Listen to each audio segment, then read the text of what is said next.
A liturgia desta terça-feira da 30ª semana do Tempo Comum, hoje dia 30, o mês nosso já está acabando, né? Ela, no Evangelho, vem falar a respeito da realidade do Reino de Deus. E o interessante é que Jesus, quando ele vai sempre explicar alguma coisa para os discípulos, né, naquele tempo dele, ele sempre utiliza de recursos didáticos que fazem com que o Evangelho, os ensinamentos dele, acabem se tornando algo mais próximo do povo. E aí ele vai então utilizar de parábolas, ele vai utilizar de outras coisas do cotidiano, de situações do cotidiano, para ali demonstrar o ensinamento. E hoje ele utiliza de comparações. Ele pega dois elementos que é comum à realidade do povo e utiliza daqueles elementos para demonstrar o que é o reino de Deus, para ensinar a eles o que é o reino de Deus e como o reino de Deus se instala e como ele vai acontecer. Antes de falar propriamente a respeito do reino de Deus, convém a gente entender que naquele tempo, para o judeu, o que ele esperava? Ele esperava que viesse o Messias, o prometido, e é algo que ainda os judeus esperam no dia de hoje, e esse Messias ia instaurar um reino de paz, um reino onde não tivesse mais divisão, um reino onde eles conseguissem viver plenamente aquilo que é a doutrina deles, aquilo que é o ensinamento deles, ou seja, um reino onde o Senhor fosse aquele que fizesse e acontecesse todas as coisas. Mas esse reino, ele ia ser governado por um rei que tinha um caráter também político, um rei que vinha para eliminar os outros povos pagãos. E aí Jesus, então, começa a dizer para aqueles que não, que é diferente. Em primeiro lugar, o reino de Deus, ele já acontece com Jesus. O reino de Deus, que é a bem-aventurança, como nos ensina o Catecismo da Igreja Católica, no número 1720, ele vai dizer ali que para falar a respeito da bem-aventurança, a Sagrada Escritura vai utilizar de diversos nomes, entre eles, né, o reino de Deus, ele já começou. Algo que lá no Catecismo da Igreja Católica, no número 567, vai dizer que o reino dos céus foi inaugurado por Cristo, na sua palavra, nas suas obras e com a presença dele. E a igreja é o germe, o começo deste reino. Então, o reino de Deus para nós, ele acontece com a vinda do Messias. Ele já está instaurado, ele já começou. Mas ele já acontece plenamente? Não. E aí ele então utiliza desses elementos para explicar o que é o reino de Deus. Ele vai utilizar de duas figuras. A primeira, da semente de mostarda. A semente de mostarda, naquele tempo, era a menor de todas as sementes. Um dia eu fiz um curso e o pregador desse curso dizia que, para nós, no Brasil, a semente de mostarda, ela é bem maior do que a semente de mostarda encontrada no tipo de planta da Terra Santa. Então ela é quase invisível aos olhos humanos. Se a gente não prestar atenção, a gente acaba perdendo ela, de tão pequena que ela é. Então a semente é este primeiro elemento. E não qualquer semente, mas uma semente pequena, bem pequena. O segundo elemento que ele vai utilizar é o fermento. O fermento que é utilizado, né, na culinária para fazer com que a massa cresça, né, o bolo tome forma, fique bonito, vistoso. O que esses dois elementos têm em comum? Tanto um elemento contra o outro, ele age no silêncio. Ele age de uma maneira em que é quase desapercebido, ou seja, até mesmo obscuro, onde a gente não consegue ver a ação dele ali de maneira concreta. Então, em primeiro lugar, o reino de Deus, ele não é um reino que vai chegar grande, já aconteceu, não. No final do tempo, quando Jesus se manifestar na sua vinda gloriosa, aí sim, depois do juízo, nós vamos ter este reino como um todo. Mas por enquanto não. Este reino ele é pequeno, ele vai acontecendo desta maneira, de uma maneira minuciosa, no nosso dia a dia, nas coisas. Nós muitas vezes imaginamos, né, o reino de Deus, não aqui na terra, no presente, mas nós imaginamos ele lá depois, como vai acontecer, como será, e aí a gente fica criando as imagens, né? Eu lembro que quando eu era pequeno, em casa a gente recebia aquelas revistas, né, que alguns membros de uma outra seita, eles entregam nas casas, e aí tem as imagens ali, né? E aí eu ficava imaginando, né?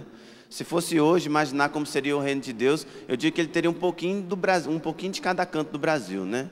Começando do Brasil lá de cima, meu reino do Deus ia ter que ter bastante açaí, né? Porque é uma coisa muito boa, né? Então ia ter bastante açaí. Mas como filho de mau mineiro também ia ter que ter bastante queijo, entendeu? Ia ter que pão de queijo, porque senão não ia ser o reino de Deus. Ia ter que ser assim, né? Aí descendo mais aqui, né? Aí ele ia ter que ter bastante massa também, né? Aí tem o sangue italiano, então teria que ter, né, um bom nhoque, uma boa lasanha, né? Bastante suco, né? Vamos dizer suco, né? Porque refrigerante não faz bem, então bastante suco. Assim seria o reino de Deus, né? Mas não. Talvez, né, essa visão fantasiosa, essa visão que a gente tem de um reino que vai se instaurar, ela não aconteça. Mas, acima de tudo, eu tenho que fazer o reino de Deus já acontecer aqui. O reino de Deus já começar a acontecer e ser presença aqui, na terra. De maneira pequena, de maneira que vai crescendo. Muitas vezes, as pessoas não se apercebendo desta realidade do reino, mas de uma maneira que ele vai acontecendo. Porque é assim. Só que o detalhe é que esses dois elementos também, ele tem as suas particularidades. A semente, para ela vir a ser esta árvore grande, aonde até mesmo as aves do céu venham fazer os seus ninhos, em primeiro lugar ela tem que morrer. A semente ela tem que ser enterrada, ela tem que morrer para gerar o fruto.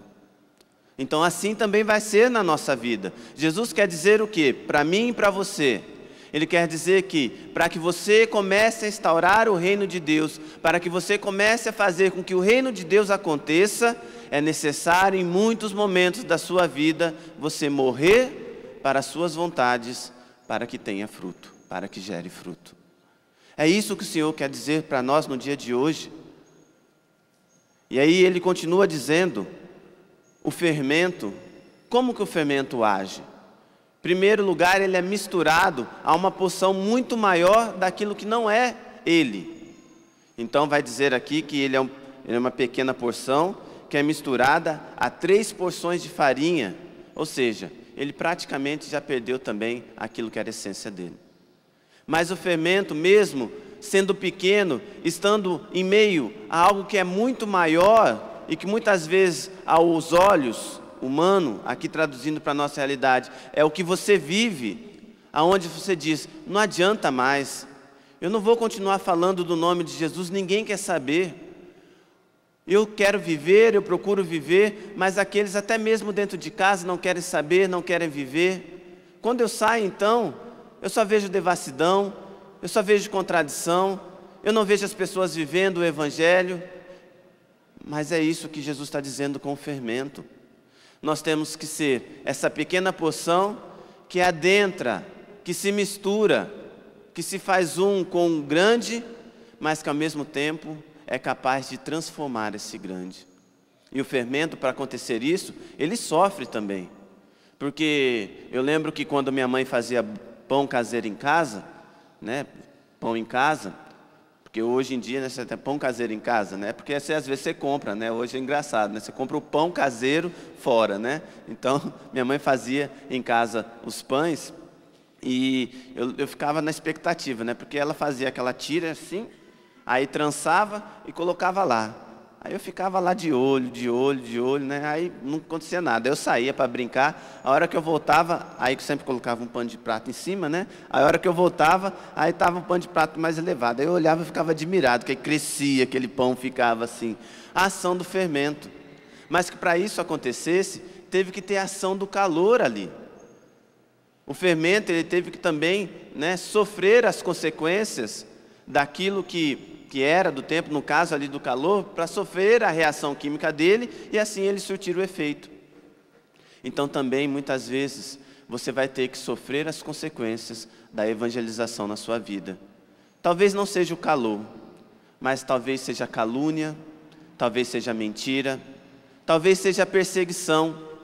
Mas se você permanecer fiel àquilo que é a sua essência, como um fermento permanece fiel à essência daquilo que ele é, você vai conseguir transformar a massa que está ao seu lado. E de maneira particular, agora, eu quero entrar naquilo que é a primeira leitura e dizer para os casais.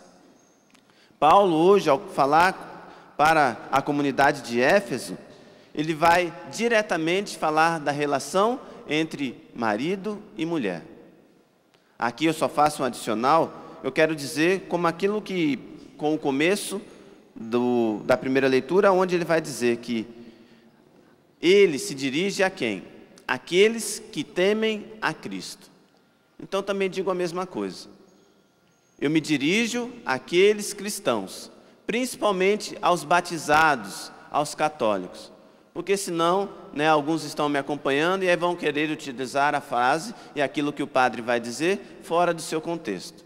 Aqueles que utilizam frases fora do seu contexto, para se justificarem, na verdade, no fundo, eles estão arrumando pretexto, para justificarem aquilo que eles querem. Não.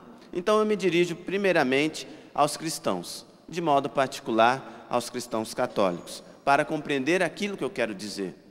Por quê?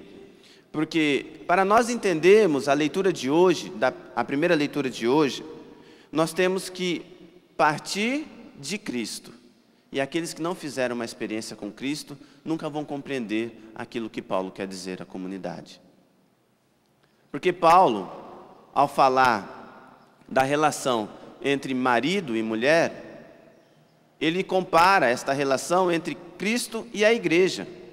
E aí ele vai dizer que a mulher, ela deve ser submissa ao seu marido, da mesma forma que ela deve ser submissa ao Senhor, submissa a Deus. Aqui já, só de falar isso, alguns podem dizer, lá, o padre é machista. Não. Eu acho até mais tranquilo o papel da mulher aqui. Quer ver por quê? Porque o marido, ele tem que amar a sua mulher da mesma forma que Cristo amou a igreja, ou seja, até a morte, dando a vida, se entregando. Então um está relacionado com o outro. A mulher deve ser submissa ao seu marido, naquele contexto, como eu disse, onde o amor de Cristo está em primeiro lugar. Porque caso contrário, você não vai conseguir compreender muitas vezes aquilo que é a vontade do seu marido. Mas, porém, o seu marido, ele tem que amar e exigir da sua esposa uma postura da mesma maneira que Cristo o tinha para com sua igreja. E é bonito perceber que Cristo vai dizer que é assim, o marido, ele tem que apresentar a sua esposa de que forma? Esplêndida. Então, marido, comece a elogiar a sua esposa, viu? Para que ela coloque uma roupa, quando ela, fique prestando atenção, quando ela mexe no cabelo, chegar em casa, você elogie. Você tem que incentivar a sua esposa para que ela esteja esplêndida quando o Senhor voltar, tá? Quando ela passar um batom ali, tem que elogiar, viu? Mudar a maquiagem, elogia. Porque ela tem que estar esplêndida, a sua esposa. Porque Cristo, ele fez isso com a igreja. A outra questão, ela tem que estar sem mancha nem ruga. Então, para de dar dor de cabeça para sua esposa, tá, marido? Anda no caminho certinho, ajuda a sua esposa, sabe? Para de dar preocupação, porque não tem aquele ditado assim, estou cheio de ruga de preocupação. Então, para de dar preocupação para sua esposa. Começa a caminhar certinho, tem juízo nessa cabecinha aí, tá bom? Porque caso contrário, você não vai conseguir apresentar ao Senhor a sua esposa sem ruga nem mancha, Mancha aqui, vamos traduzir então. Então, olha, nem passe pela sua cabeça agredir a sua esposa, viu? Porque além de você correr o risco de ser preso, ainda depois você vai ter que ir lá diante de Jesus ainda pagar pela consequência do seu ato, Então, sem mancha, tá? Sem nenhuma marca, sem ruga, sem defeito algum. Então, marido, também você tem que ajudar a sua esposa, viu? Se você percebe nela algum defeito, você tem que ajudar ela a corrigir esse defeito. Mas lembrando do amor de Cristo, sempre na caridade, né? Não como, né, aquele animal, né, de 4 patas, né, que quando se aproxima alguém por trás, ele dá, né, uma patada boa. Não, entendeu? Tem que ajudar ali na caridade a sua esposa. Para quê? Para que ela se apresente santa e irrepreensível ao Senhor. Portanto, a missão do marido aqui não é fácil. Paulo vai dizer isso para os maridos, tá? As esposas têm que ser submissas, mas isso daqui é para o marido, viu? Então o marido já sabe, né? Lição de casa, para que isso aconteça. E aí assim, o marido e a mulher dentro de casa vão instaurando, vão fazendo o reino de Deus acontecer.